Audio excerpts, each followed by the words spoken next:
Good morning friends, তোমরা সবাই কেমন আছো? আশা করি তোমরা সবাই খুব ভালো আছো, আর আমিও খুব ভালো আছি।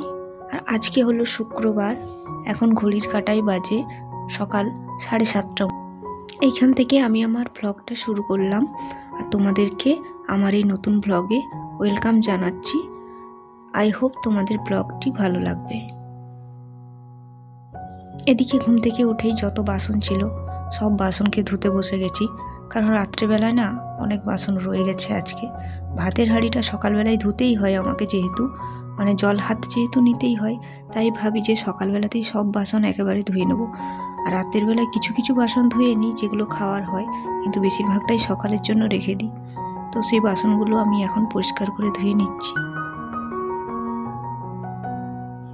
আর সকালের জলটা তো প্রচুর ঠান্ডা, হাত দিতে একদম ইচ্ছে নেই, কিন্তু কিছু করার নেই। এই ট্যাঙ্কির জল ঠান্ডা হবেই, কারণ এটা যদি বাড়ি হতো ভাবতাম যে পাম্পটা চালিয়ে তারপর যত কাজবাজ করব, কিন্তু এটা যেহেতু ভাড়া বাড়ি তাই আর কোনো উপায় নেই আমাদের। আর এই তো আমার সব কাজবাজ হয়ে গেল, বাসন ধোয়া সব কমপ্লিট হয়ে গেল। এরপর বাসন ধোয়ার পর ওই জায়গাটায় অনেক জল পড়ে যায়, থাল বাসনের যত জল একটু একটু করে অনেকটাই জল পড়ে যায়। তো ওই জায়গাটা আমি ভালো করে মুছে নেব, কারণ না মুছে নিলে না ওই জায়গাটা একটা ভিজে ভিজে ভাব, স্যাঁতে ভাব থেকে যাবে। তাই এগুলো গুছিয়ে করে ওই জায়গাটা আমি খুব ভালো করে মুছে নেব। আর এখনও না চা খাওয়া হয়নি, তো মনে হচ্ছে কত তাড়াতাড়ি চা খাবো। আর সকালবেলায় না এই ঠান্ডায় 1 কাপ চা না হলে চলে না। তো এটা মুছে করে এরপর একটা পরোটা, দেখো কালকে রাত্রের আমাদের রয়ে গেছিলো, তো ভাবলাম ওটা একটু গরম করে নিই। এটা সকালবেলায় চায়ের সাথে খাওয়া হবে। আর আমরা সকালবেলায় তো খুব একটা টিফিন করি না, এই হালকা টিফিনই করি। আর এদিকে দেখো চায়ের জন্য দুধ বসিয়ে দিয়েছি, আর এরপর চাটা করে নেব। আর দুজনে মিলে চা আর পরোটা দিয়ে টিফিনটা সেরে নেব।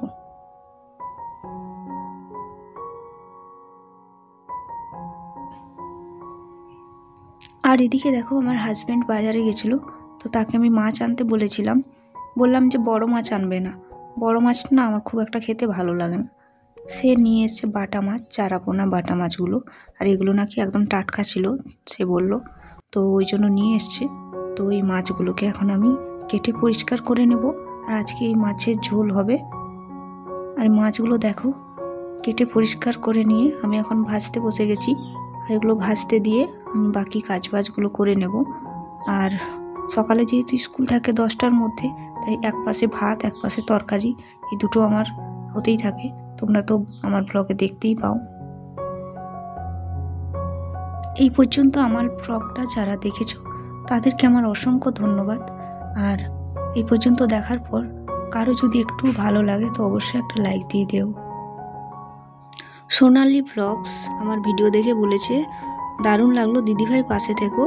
তো তোমাকে অসংখ্য ধন্যবাদ, আর তোমার ভিডিও আমি অবশ্যই দেখবো আর পাশে থাকবো।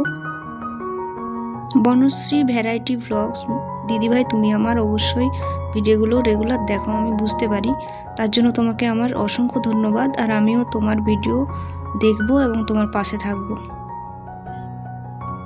শেলি আক্তার কিচেন ব্লগ, তোমাকেও আমার অসংখ্য ধন্যবাদ, আমিও তোমার পাশে থাকবো। জিনিয়া সরকার ব্লগস, দিদিভাই তো প্রতিদিনই আমার ভিডিও দেখে, তো তোমাকেও আমার অসংখ্য ধন্যবাদ। আমি খুব একটা সময় হয়ে ওঠে না, কিন্তু আমিও অবশ্যই তোমাদের ভিডিও দেখব। আর এই গাছগুলোতে আমি এখন জল দিয়ে দিচ্ছি, ফুলের গাছগুলো, আর এগুলোতে যাতে রোদ লাগে তার জন্য বাইরেই রেখে দিয়েছি গাছগুলোকে।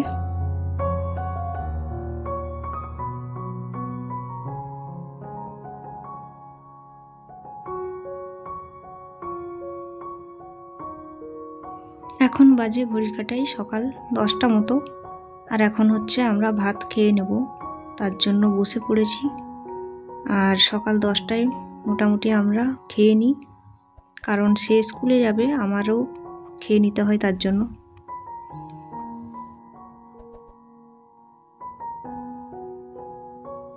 আর আজকে রান্না হয়েছে বাটা মাছের হালকা ঝোল আর বাঁধাকপি ভাজা।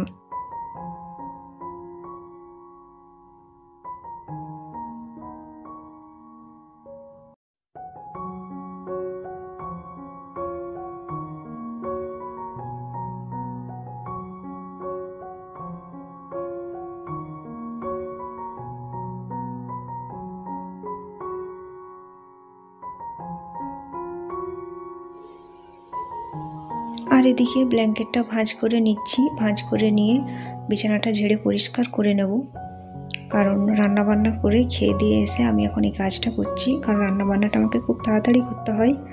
তো তোমরা সবাই বুঝতেই পারছো।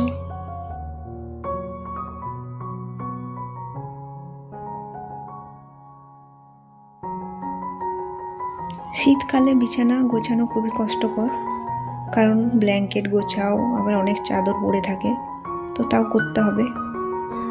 তো বিছানাটা খুব ভালো করে ঝেড়ে নিচ্ছি। আর এদিকে দেখো, কালকে যে জামা কাপড়গুলো কাচা হয়েছিল তো ওগুলো এখনও ভাঁজ করা হয়নি। তো জামা কাপড়গুলো সবগুলো আমি এখন ভাঁজ করে নেব।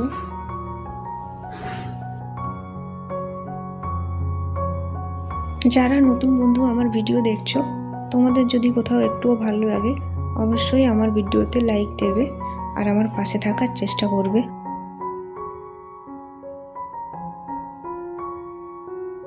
এরপর ঘরে যে মাদুরটা পাতা থাকে সেটা তুলে নেব। আর পাশে যে ব্যাগটা দেখছো, এই ব্যাগটাতে যখন আমরা বাড়ি যাই জামা কাপড় সব নিয়ে যাই, তো ওই ব্যাগটা এখনও গোছানো হয়নি, তাই ওটা ওইভাবে পড়ে আছে। আর এই পাশে ওই রুমটা ঝাড় দিয়ে এসে আমি এই রুমটা ঝাড় দিতে বসে গেছি। আর এখানে বালতিতে গরম জল করতে দিয়েছি স্নানের জন্য।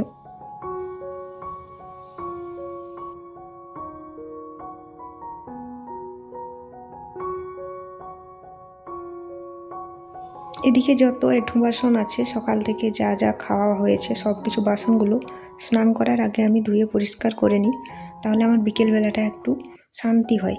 তো স্নান করার আগে ঘরটা ঝাঁট দিয়ে এসে বাসনগুলো আমি ধুয়ে নিচ্ছি, তারপর আমি স্নান করতে ঢুকব।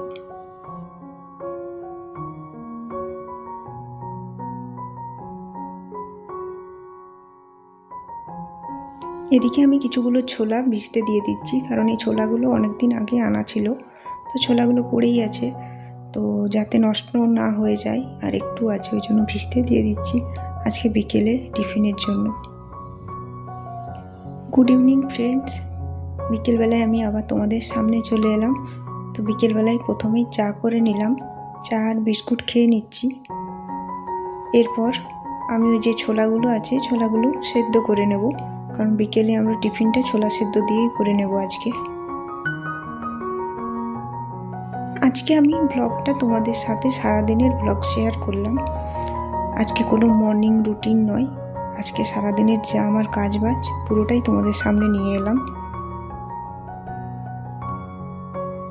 আর এদিকে দেখো পেঁয়াজ আর লঙ্কা কেটে নিচ্ছি, কারণ ছোলাটা ভাজবো।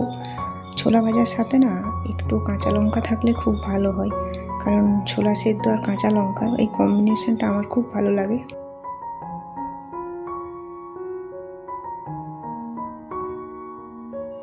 এদিকে সন্ধেবেলায় আমি আটা মাখাতে বসে গেছি, কারণ রাত্রেবেলা রুটি হবে। তো আটাটা মাখিয়ে নিচ্ছি। এখন ঘড়ি কাটায় বাজে রাত্রি 8:30 মতো। আটাটা মাখিয়ে আমি এখন আধা ঘন্টা মতো রেখে দেব, একদম 9টা 9:30টার সময় রুটিটা করব, তাহলে আমাদের গরম গরম খাওয়া হয়ে যাবে। তো এখন আমি আটাটা মেখে নিচ্ছি।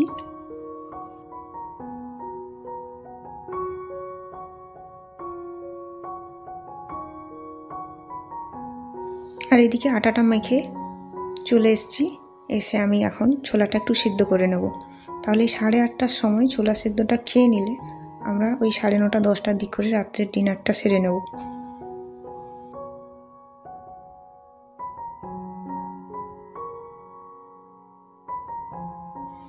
এরপর একটা টমেটো, একটু পেঁয়াজ কুচি, একটা লঙ্কা দিয়ে একটা মশলা করে নিচ্ছি, কারণ একটু আলু আর টমেটো দিয়ে একটা মাখা মাখা তরকারি করব, তাহলে ওটা দিয়ে আমাদের আজকে রাত্রে রুটিটা খাওয়া হয়ে যাবে। তো কিছু না থাকলে না আমি একটা টমেটো একটু আলু দিয়ে আমি একটা বেশ আলুটার মাখা মাখা তরকারি করি, যেটা দিয়ে আমাদের রাত্রে রুটি খেতে খুবই ভালো লাগে, আর হালকা 5 ফোড়ন দিয়ে করি। তো তোমরা এটা করে দেখবে, অবশ্যই ভালো লাগবে।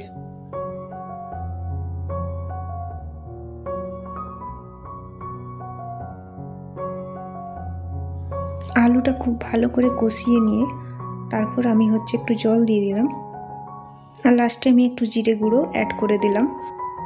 তরকারিটা মাখা মাখা হয়ে গেলেই আমি নামিয়ে নেব।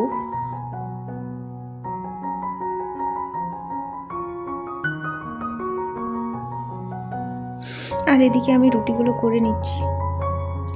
রুটিটা গরম গরম হবে, আর এই রুটিটা গরম গরম হলেই আমরা খেয়ে নেব, কারণ শীতকালে না ঠান্ডা খেতে খুবই কষ্ট লাগে।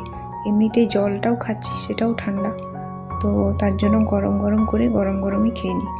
তো রুটিটা অনেকক্ষণ মাখানোর জন্য না রুটিগুলো খুব ভালো ফুলে যায়। তো দেখো আমার রুটিগুলো ফুলে যাচ্ছে, আর এদিকে আমার রেডি হয়ে গেল। তো তোমাদের যদি ভিডিওটি কোথাও ভালো লাগে অবশ্যই একটা লাইক দিও আর পাশে থেকো।